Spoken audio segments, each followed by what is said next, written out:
Student learner YouTube চ্যানেলে তোমাদের সকলকে স্বাগত জানাই। সবেমাত্র যারা ক্লাস 5 থেকে 6-এ উঠবে তাদের জন্য আমরা নিয়ে এসেছি বাংলা বিষয়ের অধ্যায়ভিত্তিক সাজেশন অর্থাৎ গুরুত্বপূর্ণ প্রশ্ন উত্তর নিয়ে। আজ আমরা আলোচনা করব ষষ্ঠ শ্রেণীর বাংলা পাঠ্য বইয়ের নীরেন্দ্রনাথ চক্রবর্তী রচিত ভর দুপুরে কবিতাটি। এই অধ্যায় থেকে আমরা গুরুত্বপূর্ণ প্রশ্ন উত্তর নিয়ে আলোচনা করব। প্রতিটি প্রশ্নের মান হবে 1, 2 ও 3। এই প্রশ্নগুলো তোমরা কিন্তু অবশ্যই খাতায় লিখে নিয়ে মুখস্থ করে নেবে। প্রশ্নের মান 1 নম্বর প্রশ্ন, ভরদুপুরে লোকজন কি করছে? উত্তর, ভরদুপুরে লোকজন যে যার ঘরে ঘুমোচ্ছে। 2 নাম্বার, বিশ্ব প্রকৃতি কীভাবে ঘুমোচ্ছে? উত্তর, বিশ্ব প্রকৃতি আঁচল পেতে ঘুমোচ্ছে। 3 নাম্বার, অশ্বত্থ গাছটিকে কিসের সঙ্গে তুলনা করা হয়েছে? উত্তর, অশ্বত্থ গাছটিকে পথিকজনের ছাতার সঙ্গে তুলনা করা হয়েছে। 4 নাম্বার, অশ্বত্থ গাছের তলায় কি পাতা আছে? উত্তর, অশ্বত্থ গাছের তলায় ঘাসের গালচে পাতা আছে। 5 নাম্বার, রাখাল ছেলে কোথায় শুয়ে আছে? উত্তর, রাখাল ছেলে অশ্বত্থ গাছের নিচে শুয়ে আছে। 6 নাম্বার, মেঘগুলো কি করছে? উত্তর, মেঘগুলো আকাশটাকে ছুঁয়ে ভেসে যাচ্ছে। 7 নাম্বার, নৌকার খোলে কি রাখা আছে? উত্তর, নৌকার খোলে শুকনো খড়ের আঁটি রাখা আছে। 8 নাম্বার, গরু বাছুর কি করছে? উত্তর, গরু বাছুর দূরে চড়ে বেড়াচ্ছে। 9 নাম্বার, বাতাস কি ওড়ায়? উত্তর, বাতাস মিহিন সাদা ধুলো ওড়ায়। 10 নাম্বার, নীরেন্দ্রনাথ চক্রবর্তীর জন্মস্থান কোথায়? উত্তর, নীরেন্দ্রনাথ চক্রবর্তীর জন্মস্থান হল বাংলাদেশের ফরিদপুর জেলা। 11 নাম্বার, তার লেখা দুটি কাব্যগ্রন্থের নাম লেখো। উত্তর, নীরেন্দ্রনাথ চক্রবর্তীর লেখা দুটি কাব্যগ্রন্থ হল নীল নির্জন এবং অন্ধকার বারান্দা। অবশ্যই কাব্যগ্রন্থগুলো সিঙ্গেল কোটের মধ্যে রাখবে। 12 নাম্বার, রাখালরা গাছের তলায় শুয়ে কি দেখছে? উত্তর, রাখালরা গাছের তলায় শুয়ে দেখছে যে মেঘগুলো আকাশ ছুঁয়ে ভেসে বেড়াচ্ছে। 13 নাম্বার, নদীর ধারের কোন দৃশ্য কবিতায় ফুটে উঠেছে? উত্তর, নদীর ধারে খড়ের আঁটি বোঝায় একটি নৌকা বাঁধা থাকার দৃশ্য কবিতায় ফুটে উঠেছে। প্রশ্নের মান 2 অথবা 3। 1 নম্বর প্রশ্ন, অশ্বত্থ গাছকে পথিকজনের ছাতা বলা হয়েছে কেন? উত্তর, পথ চলতি মানুষ রোদের হাত থেকে বাঁচতে অশ্বত্থ গাছের ছায়ায় তলায় আশ্রয় নেয় বলে অশ্বত্থ গাছকে পথিকজনের ছাতা বলা হয়েছে।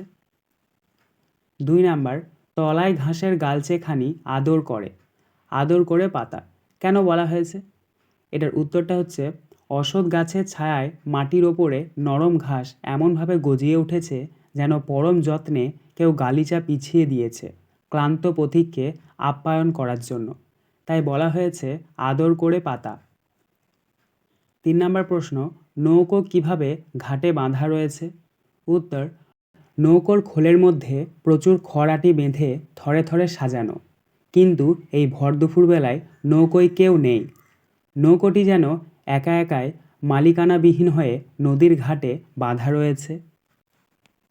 4 নম্বর প্রশ্ন, যে জানে সেই জানে বলতে কাদের জানার কথা বলা হয়েছে?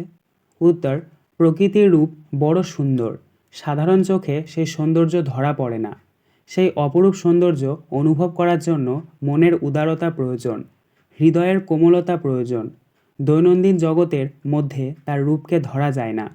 নিশ্চুপ অলস দুপুরবেলায় ঘুমিয়ে থাকা প্রকৃতির রূপটিও তাই সকলের চোখে ধরা পড়ে না।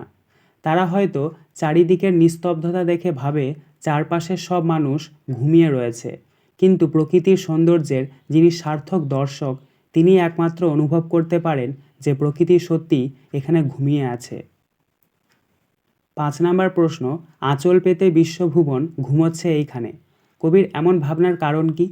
উত্তর, কবি নীরেন্দ্রনাথ চক্রবর্তী রচিত ভর দুপুরে কবিতা থেকে প্রশ্নোক্ত অংশটি গ্রহণ করা হয়েছে। প্রথম পয়েন্ট লিখবে কবির ভাবনা।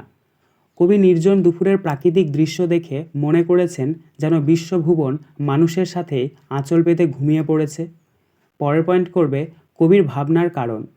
দুপুরবেলার নির্জন প্রাকৃতিক দৃশ্য কবিকে মুগ্ধ করেছে আলস্য ও নির্জনতার সাগরে যেন কবির মন ডুব দিয়েছে। তার মনে হয়েছে শুধু মানুষ নয়, সমগ্র বিশ্বভুবন যেন এই অলস দুপুরে আঁচল পেতে ঘুমিয়ে পড়েছে। 6 নম্বর প্রশ্ন, ভর দুপুরে কবিতায় গ্রাম বাংলার এক অলস দুপুরের ছবি খুঁজে পাওয়া যায়। কবিতায় ফুটে ওঠা সেই ছবিটি কেমন, লেখো। উত্তর, কবি নীরেন্দ্রনাথ চক্রবর্তী রচিত ভর দুপুরে কবিতা থেকে প্রশ্নোক্ত অংশটি গ্রহণ করা হয়েছে।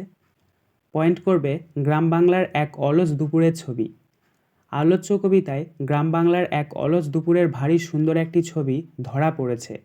পথের ধারে দাঁড়িয়ে আছে এক অশ্বত্থ গাছ, তার ডালপালা মেলে সে ছড়িয়ে দিয়েছে ছায়া। নিচে নরম ঘাস আদর করে বিছিয়ে দিয়েছে তার গালচে। ক্লান্ত পথিকের বিশ্রামের জন্য দূরে গরু বাছুর চড়ে বেড়াচ্ছে আপন খেয়ালে। আর রাখাল ছেলে শুয়ে আছে গাছের তলায়, দেখছে আকাশের সঙ্গে মেঘেরা কেমন ছোঁয়াছুঁয়ির খেলায় মেতেছে। খোলের মধ্যে বোঝাই করা শুকনো খড়ের আঁটি নির্জন চারপাশকে যেন আরও নিঃসঙ্গ তুলেছে। নদীর ধারে ফাঁকা নৌকো খড় বোঝাই হয়ে ঘাটে বাঁধা, চারপাশে আর কেউ নেই, শুধু হালকা হাওয়ায় উড়ে বেড়াচ্ছে মিহিন সাদা ধুলোর রাশি। দুপুরে সবাই যে যার ঘরে ঘুমোচ্ছে। বাইরের পৃথিবীতে কোনো কোলাহল বা উচ্চস্বরে বেজে ওঠা কোনো আওয়াজ এই নিস্তরঙ্গতাকে ভেঙে ফেলছে না। ফলে মনে হচ্ছে চারপাশ যেন ঝিমিয়ে রয়েছে, মনে হচ্ছে সারা পৃথিবী যেন এখানে এসে নিশ্চিন্তে আঁচল পেতে ঘুমিয়ে আছে। আজকের আলোচনা পর্বটি এখানেই শেষ হলো। আশা করি ভিডিওটি তোমাদের ভালো লেগেছে। যদি ভালো লাগে একটা করে লাইক করে দিও। সবশেষে তোমাদের কাছে একটাই অনুরোধ, যারা এখনও পর্যন্ত আমাদের চ্যানেলটিকে সাবস্ক্রাইব করে উঠতে পারোনি, তারা চ্যানেলটিকে সাবস্ক্রাইব করে পাশে থাকা নোটিফিকেশন বেলকে অল প্রেস করে নিও এই ধরনের নতুন নতুন ভিডিও পাওয়ার জন্য। ধন্যবাদ।